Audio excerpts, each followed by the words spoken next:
Hey everybody, hope everyone's doing well today. The subject of today's video is called having BPD and being trans.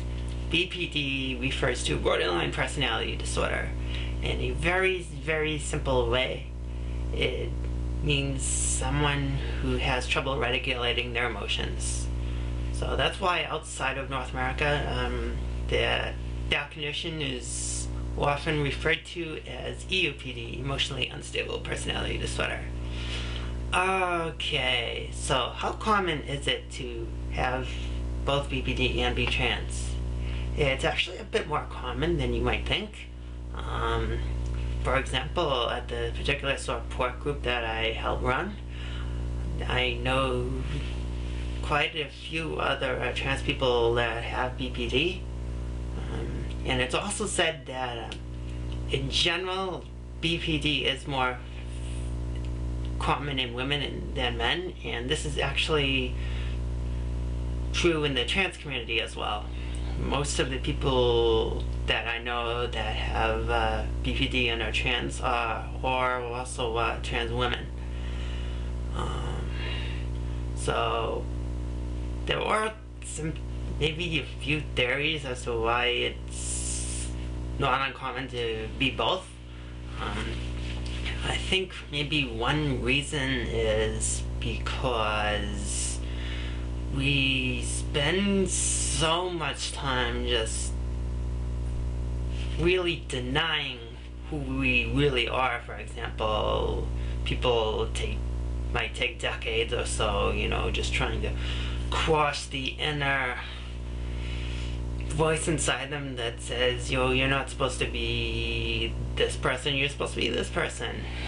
And they spend so much time in, doing things that the other sex usually does. They'll have children and or do what I did and have breast mastectomy.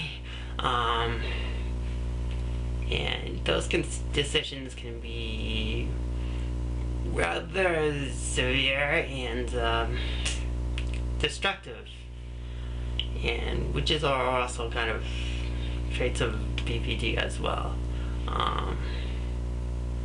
But the real destruction is basically, just denying who you are. I mean, if you can't be yourself, then life just sucks. Trust me, I would not trade anything in this world to go back to who I was, because there's quite frankly no fucking way that would happen.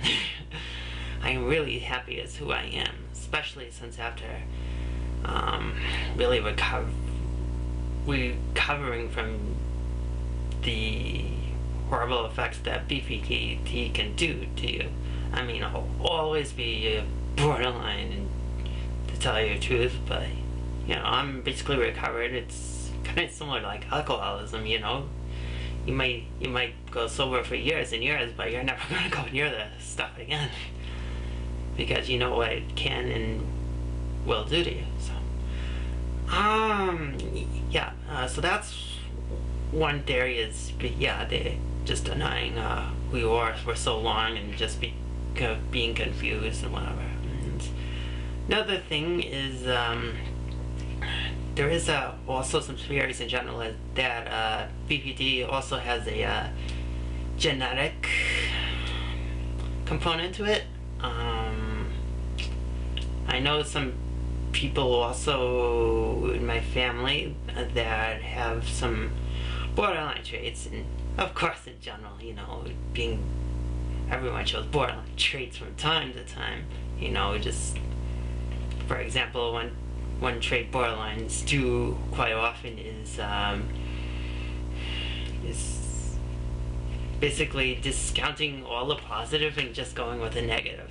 And everyone does that from time to time. For example, I don't know. For example, cops. They deal with so many bad people all the time that they oftentimes will just distrust basically all other members of the human race, because they oftentimes see just the bad parts of it. But there are good parts of it. There's a lot of good parts out there, and that's basically what I'm trying to get across is that, yeah, everyone, yeah, does show small traits of BPD from time to time, but that's really normal. It's really part of being human, and that's basically what every counselor I've ever seen has told me, and it's really the truth. Okay. But yeah, the genetic thing is, yeah, it's almost like just throwing a dice, flipping a coin, whatever, and you might get it, you might not. You might have a wonderful childhood, or have the most wonderful parents in the world, and you could still develop it. Or you could have the most horrible or horrific childhood, you could be abused or whatever, and you not get it. It's really kind of a mystery. Also kind of just being like trans. It's a mystery. It's like, how the hell did we get the brain of one sex and the body of the other? Something didn't quite happen right. But yeah, it's the bottom line, I think, in this video that I really wanted to get across is, yeah, it's really possible to be both. Now there is the other thing that could also having BPD and also being trans.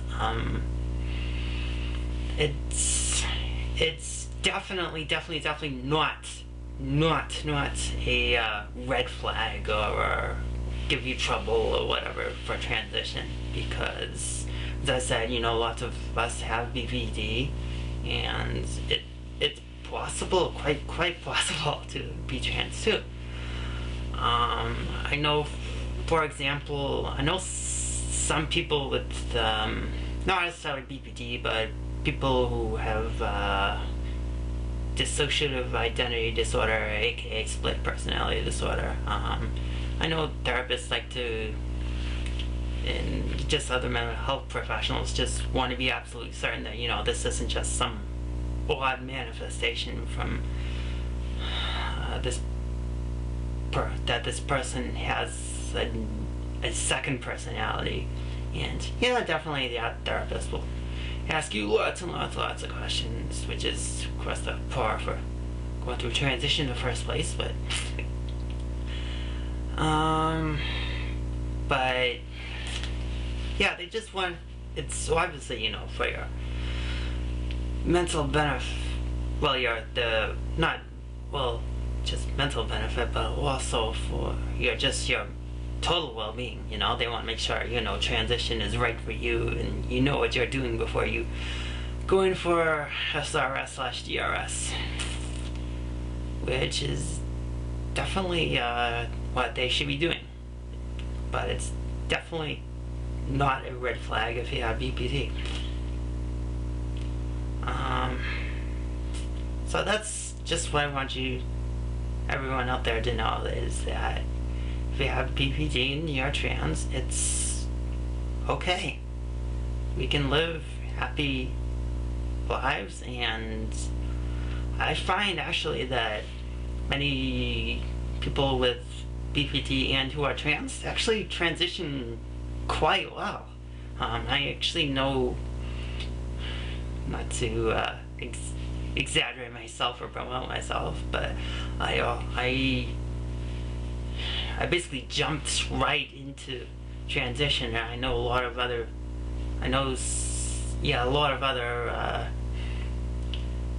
trans women with BPD have done it too, and we seem to really get into it.